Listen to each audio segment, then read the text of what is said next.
Hello friends, welcome to Assam Government Exam Preparation YouTube channel. Friends, আজি মই আপোনালোকৰ সৈতে আলোচনা কৰিছোঁ আসাম ডাইৰেক্ট ৰিক্ৰুটমেণ্টৰ গ্ৰেড 3 আৰু 4 যিটো সিলেবাছ আছে সেই সিলেবাছৰ ছ'চিয়েল সায়েন্সৰ 100টা MCQ।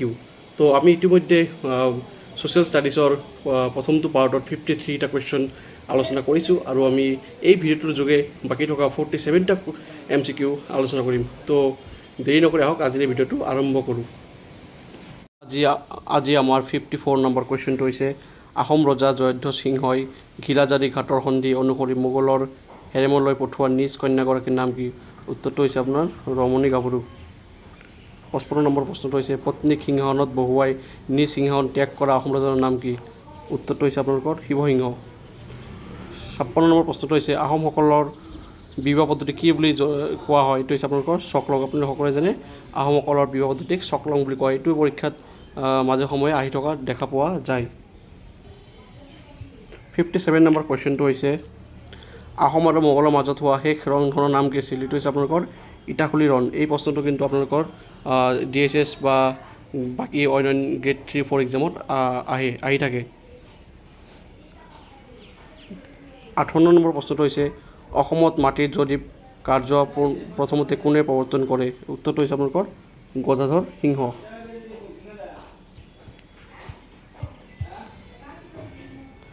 59 নম্বৰ প্ৰশ্নটো হৈছে নাগাক্ষ বংশৰ কোনজন ৰজাই মাজুলীৰ ৰত্নপুৰত ৰাজধানী পাতিছিল? উত্তৰটো হৈছে আপোনালোকৰ ৰামচন্দ্ৰই। বনৰ বংশৰ শ্ৰেষ্ঠ ৰজাৰ নাম কি? এইটো হৈছে আপোনালোকৰ কুমাৰ ভাস্কৰ বৰ্মন। 61 নম্বৰ প্ৰশ্নটো হৈছে বিশ্বনাথ নগৰ কোনে প্ৰতিষ্ঠা কৰিছিল? আৰু উত্তৰটো হৈছে আপোনালোকৰ আৰিমাত্যৰ মন্ত্ৰী সমুদ্ৰই। 62 নম্বৰ প্ৰশ্নটো হৈছে চীনা পৰিব্ৰাজক হিউৱেন সিঙে কোনজন ৰজাক শেহতীয়া ৰজা বুলি উল্লেখ কৰিছে? এইটো হৈছে আপোনালোকৰ শশাংক। 63 নম্বৰ প্ৰশ্নটো হৈছে জঙাল বলাহু কোন? জঙাল বলাহু হৈছে আপোনালোকৰ আৰিমাত্য ৰজাৰ পুতেক। কাশ্মীৰ ৰাজ মেঘবাহনে বিয়া কৰোৱা অসম গাভৰু গৰাকী কোন আছিল? এইটো হৈছে আপোনালোকৰ অমৃতপ্ৰভা। এই প্ৰশ্নটো কিন্তু আপোনালোকৰ SI এক্সাম 2020ত আহিছিল। তাৰপিছত 65 নম্বৰ যিটো প্ৰশ্ন আছে এইটো আহোমসকলে কিমান বছৰ অসমত শাসন কৰিছিল? এইটো হ'ব আপোনালোকৰ প্ৰায় 600 বছৰ।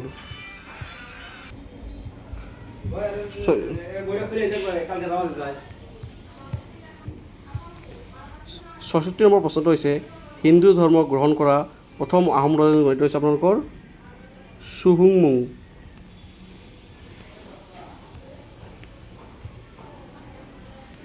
ইয়াত আমাৰ পৰৱৰ্তী প্ৰশ্ন হৈছে 67 নম্বৰ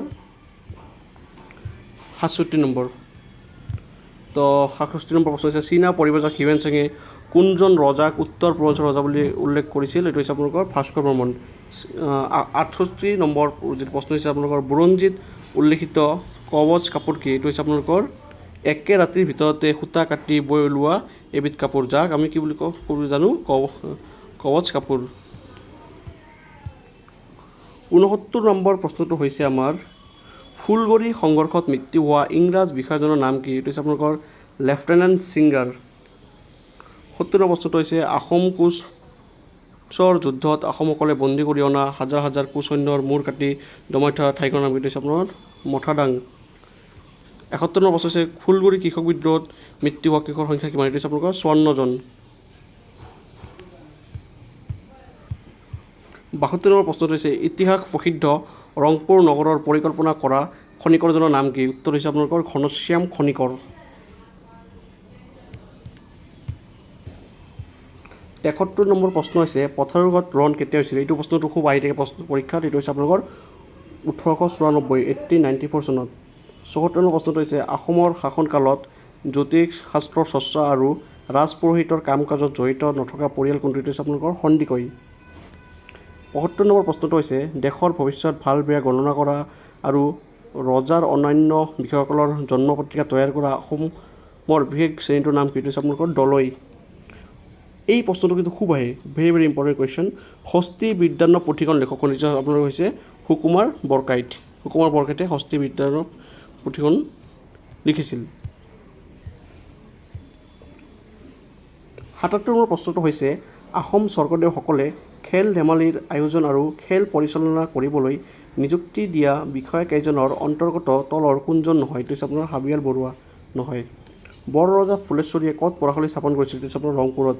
বৰবৰুৱা পদত প্ৰথমে অধিষ্ঠিত হোৱা ব্যক্তিজন গঠিত হৈছে আপোনালোকৰ মোমাই তামুলী। এই প্ৰশ্নটো খুব আহে যে বৰবৰুৱা পদত প্ৰথমে অধিষ্ঠিত হোৱা ব্যক্তিজন কোন? মোমাই তামুলী। ৮০ নম্বৰ প্ৰশ্নটো হৈছে অসমলৈ মান সেনাক আমন্ত্ৰণ কৰি অনা অসমৰ বিষয়াজন গঠিত হৈছে বদন বৰফুকন। ৮১ নম্বৰ প্ৰশ্ন হৈছে অসমৰ কৃষক বিদ্ৰোহৰ বুৰঞ্জীত উল্লেখনীয় ঘটনা ফুলগুৰিৰ সংঘৰ্ষত মৃত্যু হোৱা ইংৰাজ বিষয়াজনৰ নাম কি? এইটো হৈছে আপোনালোকৰ লেফটেনেণ্ট ছিংগাৰ। আমি আগতেও পাইছোঁ এইটো। ৮২ নম্বৰ প্ৰশ্নটো হৈছে প্ৰতি ২০জন পাইকৰ ওপৰত থকা ১০০জন নিম্নবৰ্গৰ বিষয়াক বৰা, ১০০জনৰ ওপৰত শইকীয়া, ১০০০জনৰ ওপৰত হাজৰিকা আদি বোলা হৈছিল। ৬০০০জনৰ ওপৰত থকা বিষয়াজনক কি বোলা হৈছিল? এইটো হৈছিল আপোনাৰ ফুকন।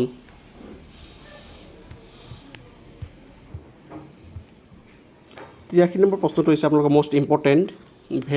ব্ৰিটিছ শাসকৰ বিৰুদ্ধে বিদ্ৰোহ কৰা প্ৰথমজন আহোম ৰাজকুমাৰৰ নাম কি? এইটো হৈছে আপোনালোকৰ গোমধৰ কোঁৱৰ। এইটো কিন্তু এই প্ৰশ্নটো আপোনালোকৰ SI এক্সাম ২০২০ আহিছিল। ৮৪ নম্বৰ প্ৰশ্নটো হৈছে বৰফুকন পদত নিযুক্তি হোৱা অসমৰ প্ৰথমগৰাকী সেনাপতি কোন? এইটো হৈছে আপোনালোকৰ লাঙি পানীখিয়া বৰফুকন। ৮৫ নম্বৰ প্ৰশ্নটো হৈছে অসমৰ স্বাধীনতা সংগ্ৰামত ইতিহাসৰ প্ৰথমগৰাকী মহিলা শ্বহীদ কোন? এইটো হৈছে আপোনালোকৰ কোন? মালতী মেম।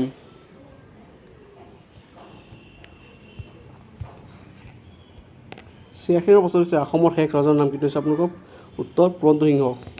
৮৭ নম্বৰ প্ৰশ্নটো হৈছে ভাৰতীয় জাতীয় কংগ্ৰেছৰ পাণ্ডু অধিৱেশনৰ উদ্বোধনী গীত আজি বন্দো কি ছন্দেৰে শীৰ্ষক গীতটো কোনে ৰচনা কৰিছিল? এইটো হৈছে আপোনালোকৰ অম্বিকাৰী ৰায়চৌধুৰী। ৮৮ নম্বৰ প্ৰশ্নটো হৈছে কি পৰিস্থিতি আহোম ৰজা গৰুনাথ সিংহই ৰাজধানী এৰি গুৱাহাটীলৈ পলাই যায়? এইটো উত্তৰ হৈছে আপোনালোকৰ মোৱামৰীয়া আক্ৰমণৰ কাৰণে। ৮৯ নম্বৰ প্ৰশ্নটো হৈছে আপোনালোকৰ ৪২ৰ আন্দোলনত বৰহমপুৰত শ্বহীদ হোৱা মহিলাগৰাকী কোন? এইটো হৈছে আপোনালোকৰ ভোগেশ্বৰী ফুকননী। ৯০ নম্বৰ প্ৰশ্নটো হৈছে ইতিহাস প্ৰসিদ্ধ লতাকটা ৰণৰ উদ্দেশ্য কি আছিল? গ. মণিপুৰৰ ৰজা জয়সিংহক আহোম সেনাই সহায় আগবঢ়োৱা।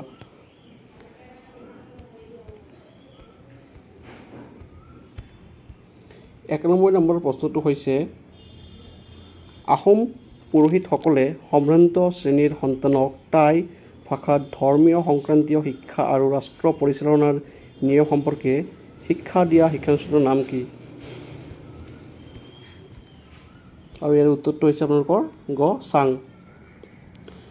৯২ নম্বৰ প্ৰশ্নটো হৈছে অসমত স্বৰাজ দলৰ প্ৰথমগৰাকী সভাপতি কোন আছিল? সেইটো হৈছে আপোনালোকৰ তৰুণৰাম ফুকন।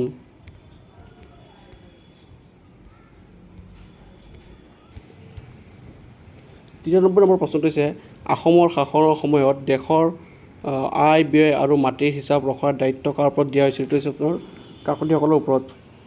৯৪ নম্বৰ প্ৰশ্নটো হৈছে ১৭৯৫ চনত সংঘটিত দন্দুৱা বিদ্ৰোহৰ সময়ত আহোম সেনাৰ বৰফুকন কোন আছিল? উত্তৰটো হৈছে আপোনালোকৰ কলীয়া ভোমোৰা বৰফুকন।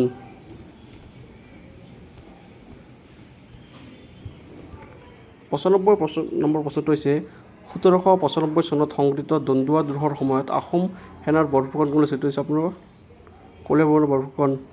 ৯৬ নম্বৰ প্ৰশ্নটো হৈছে মোৱামৰীয়া বিদ্ৰোহৰ তৎকালীন কাৰণটো কি? আৰু ইয়াৰ উত্তৰটো হৈছে আপোনালোকৰ ক. মোৱামৰীয়াৰ মহন্ত তথা শিষ্যসকলৰ কীৰ্তিচন্দ্ৰ বৰবৰুৱাই কৰা অপমানজনক ব্যৱহাৰ। ৯৭ নম্বৰ প্ৰশ্নটো হৈছে আহোম স্বৰ্গদেউ আৰু ডা ডাঙৰীয়াসকলৰ মৃত্যু হ'লে মৃতকৰ অস্থি গংগা আৰু অন্যান্য তীৰ্থস্থানসমূহত লগাবলৈ দায়িত্ব দিয়া বিশেষ খেলটোৰ নাম কি? এইটো হৈছে আপোনালোকৰ খাউন। ৯৮ নম্বৰ প্ৰশ্নটো হৈছে ঐতিহাসিক ঘিলাজাৰীৰ সন্ধি কেতিয়া হৈছিল? এইটো হৈছে আপোনালোকৰ ১৬৬৩ চনৰ ২২ জানুৱাৰী তাৰিখে। ৯৯ নম্বৰ প্ৰশ্নটো হৈছে ৪২ৰ আন্দোলনৰ সময়ত ৪২ মানে আপোনাৰ যিটো ১৯৪২ চনত হৈছিল ৪২ৰ আন্দোলনৰ সময়ত ইংৰাজে ফাঁচি দিয়া অসমীয়া ব্যক্তিজন কোন? ৪২ আন্দোলন মানে আপোনাৰ ভাৰতীয় আন্দোলনৰ কথা হৈছে। উত্তৰটো হৈছে আপোনালোকৰ কুশল কোঁৱৰ।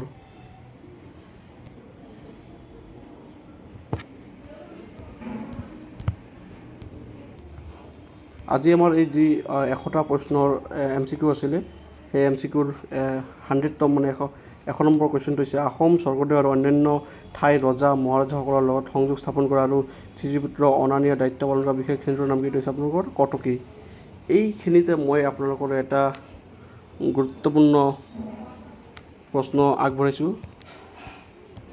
প্ৰশ্নটো হ'ল মুছলমানে প্ৰথম অসম আক্ৰমণ কেতিয়া কৰিছিল? এইটো হৈছে আপোনালোকৰ 1206 খ্ৰীষ্টাব্দত। এই প্ৰশ্নটো মাজে মাজে আহি থকা দেখা পোৱা যায়। তো ফ্ৰেণ্ডছ, এই ভিডিঅ'টো যদি ভাল লাগিছে আপোনালোকে লাইক, কমেণ্ট আৰু শ্বেয়াৰ কৰাৰ লগতে যদি চেনেলটো নতুনকৈ চাই আছে তেতিয়াহ'লে ছাবস্ক্ৰাইব কৰিবলৈ নাপাহৰিব। ধন্যবাদ।